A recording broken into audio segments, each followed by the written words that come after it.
Hello, this is Daniel, and I'm going electric, or at least trying to. And today we're going to talk about cold weather driving in the upper Midwest. Come along for the ride.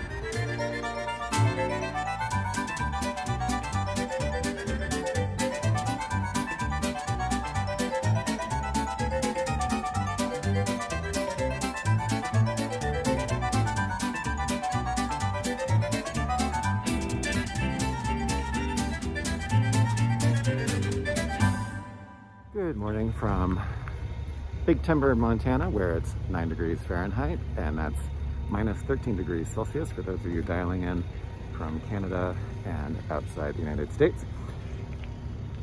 It was quite cold last night, so you can see that my car got a little frosty, but it didn't precipitate. So I'll be interested to see if the doors froze shut. I doubt it. I'll try to open the lift gate. I have to open the frunk and then the regular car, and I'll also see what the battery level is to see what kind of energy it burned last night keeping itself warm. I got a pro tip from a reader in the comments that I should set a departure time on future trips to better maintain the battery, especially when charged fuller than normal. All right, let's check it out. Open perfectly.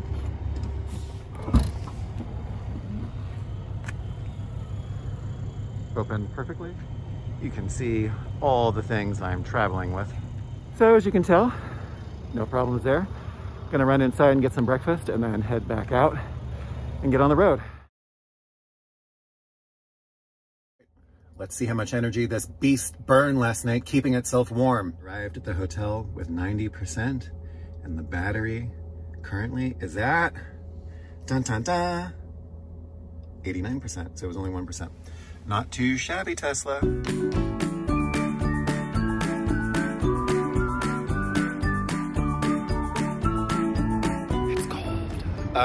Heater's keeping up, that's good. Car's driving great, that's good. The mileage, I can definitely tell, is taking a hit this morning, but try to calculate some numbers when I do a quick recharge in Billings and continue along my way.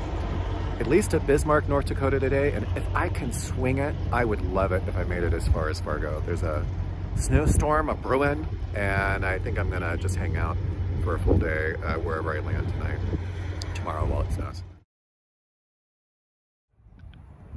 I'm charging up the car quite a bit. It says I only need like 20 minutes worth of charge, but I'm at 47% right now, and I think I'm gonna try to keep the car at least around 90% for my drive today. It's cold, and I'm not getting great mileage. I'll run some of the numbers a little bit later, but I don't wanna be that guy who runs out of juice on the side of the highway in the upper Midwest. I just don't need to be that guy.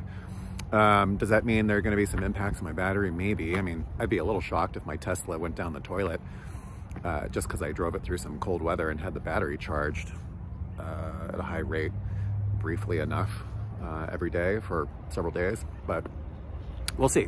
So I'm gonna run those numbers and I'll get back to you in just a bit. Take that back. I'm actually gonna charge to at least 90, 95%. And why? Because I am observing that I'm getting about 20 miles per 10% charge. And my next stop is 150 miles away, which means I need, what, at least a 75% charge. I'm at 82 now.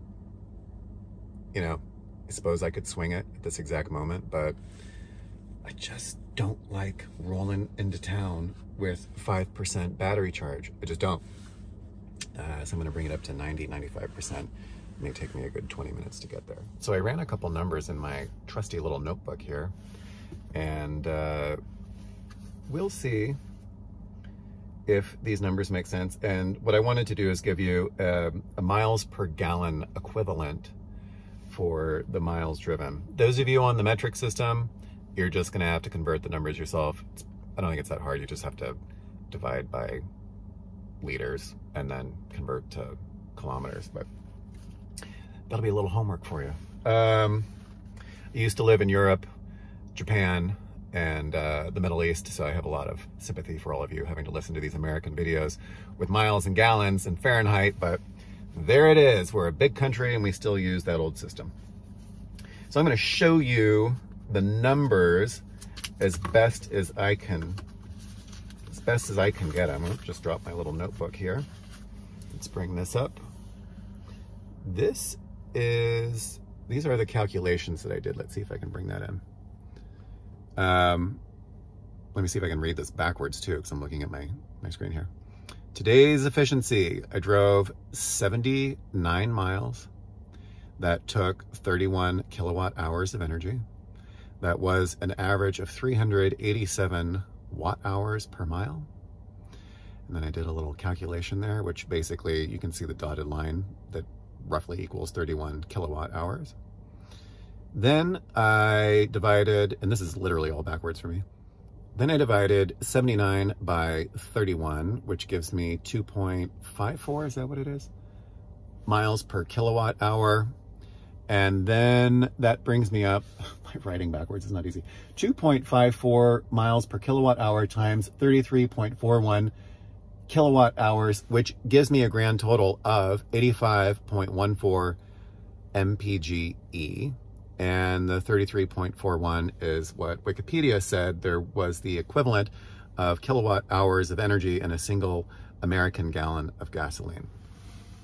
So those are my numbers. So given the fact that it's between 10 degrees Fahrenheit and 19 degrees Fahrenheit right now at 11:40 in the morning, I'm running about 85 MPGe. Now, that's amazing for any car to get 85 miles to the gallon. All great, love it. I've like quadrupled my energy efficiency just by buying this car. So super happy about that. The problem is, of course, that there is only about 2.2 gallons equivalent of usable electrons in this tank. So whereas with any other car, you'd have at least a 10-gallon tank, up to 15 for some SUVs and larger cars. This car has a 2.2 gallon equivalent tank, as I ran the numbers before. So at 85 miles to the gallon, that means I can go 170 plus the 0.2, you know, 170 point, run the numbers yourself and worry about that later. Roughly 170 miles, 180 miles in this whole tank. Now, my next stop is 150 miles away from here. There is a bit of a trek between Billings, Montana, where I am now, and Miles City, where I'm headed, where there are no superchargers in between. So I need to make sure that I have enough energy to get there. And with this cold weather, yeah, 85 is great, but it's certainly not the 121 miles per gallon equivalent that I think the car is rated at. So I'm gonna charge up and see if we make it. Other than that, cold weather driving today, it's been fine. I'm actually a little disappointed that it's been so fine, because last night it was a much more involved, interesting experience that I'll talk about a little bit later.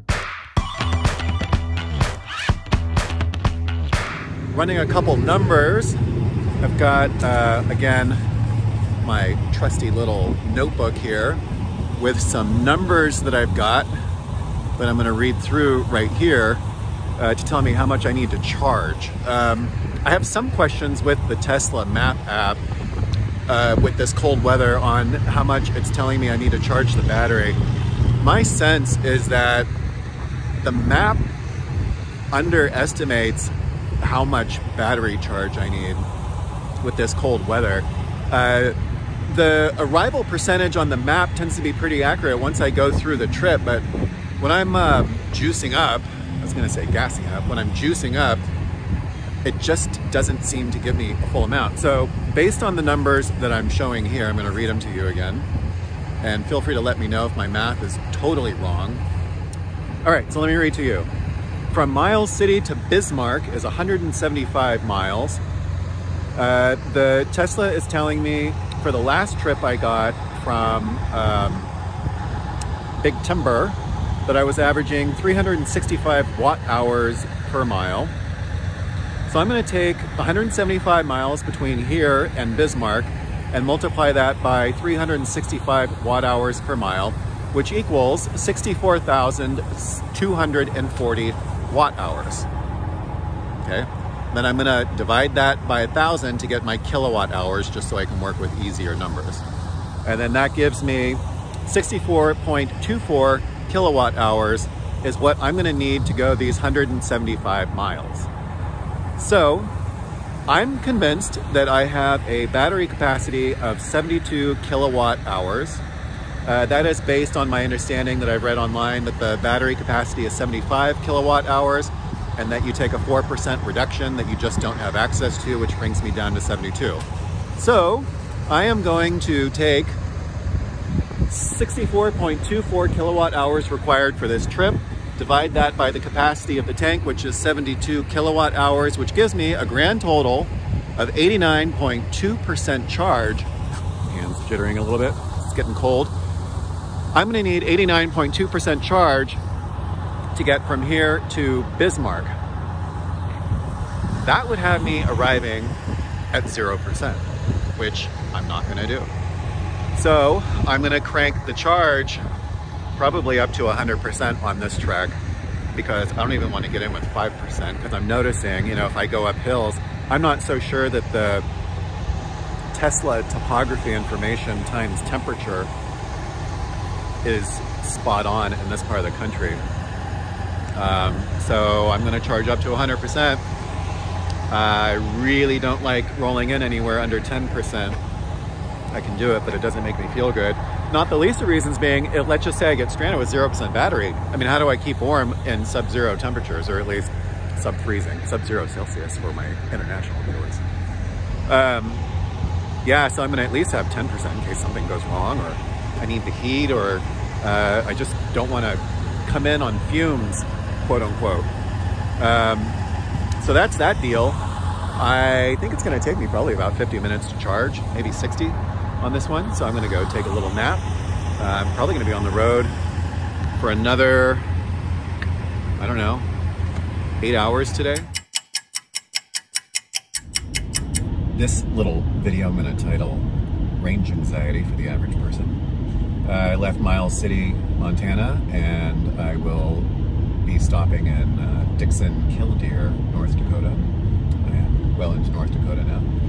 And the Tesla map showed that I should be able to make it arriving with a 10% charge. The numbers that I have run based on my own calculations, based on watt-hour per mileage observations in the more conservative cases, is that I'll arrive with 6%. We'll see who's right.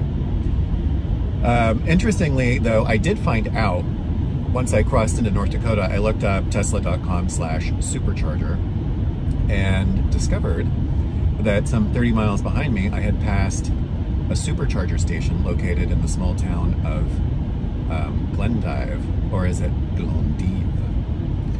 And I wish I had known about it, because Tesla map engineers, if you're listening, while I understand your mathematics, and while I understand even my more conservative mathematics, both tell me that I'm gonna arrive at Dixon, Killdeer without problem. There's something to be said for the psychological issue of rolling into somewhere when your battery level is at yellow and you're at or under 10%.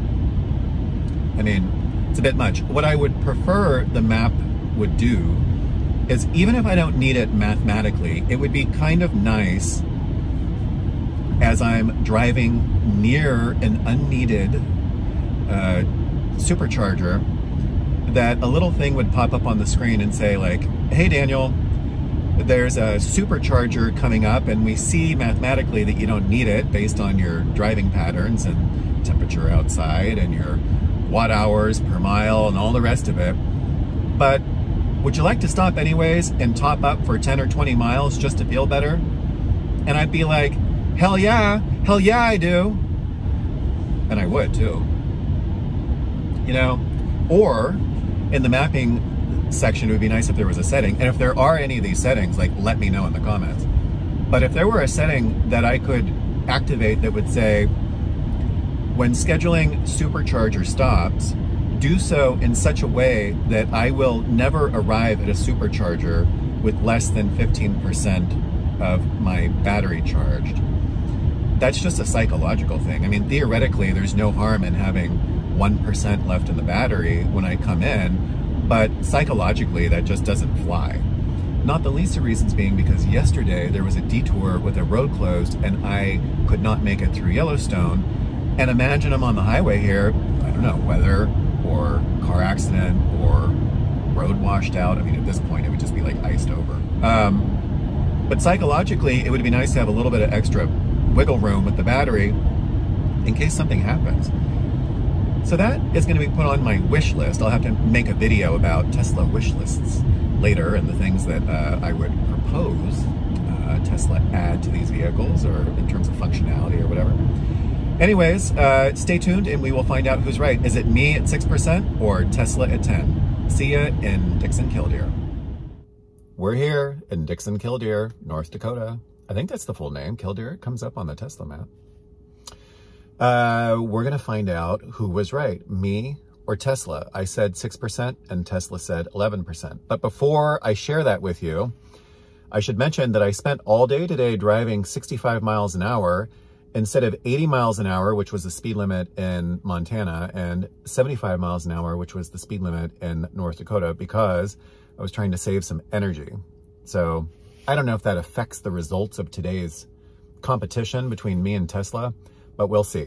All right, drum roll, please. Panning up, you're gonna see a battery low warning. And as we pan all the way to the top, Tesla got it, 12%, even better than their 10% calculation. Nice, Tesla, you have spanked me again.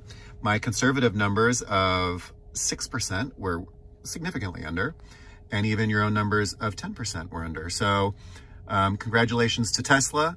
They calculated even better and more conservatively than what reality turned out being. A couple of the other numbers that we can see here, if I click on the panel, I'm not sure if this will be, there's energy. You can see the average that was coming up. Let me focus on that. The average that I was getting was 346 watt hours per mile over 30 miles, and then 380 over the 15 miles, and then the last 5 miles were 377. So I calculated my numbers. The conservative ones were calculated in the 400s because that's what I was getting for a while, and then the Tesla numbers were in the mid to mid-high 300s. So that's where we were. Tesla, congratulations to you. Looks like everybody in your energy consumption department is doing great work and working with the maps. I do request that I be informed when there is a charging station, even if I don't need it, just in case I want to like take a break, relax, and just feel better by adding 20 miles in my little battery. All right, thanks a lot, and congratulations, Tesla.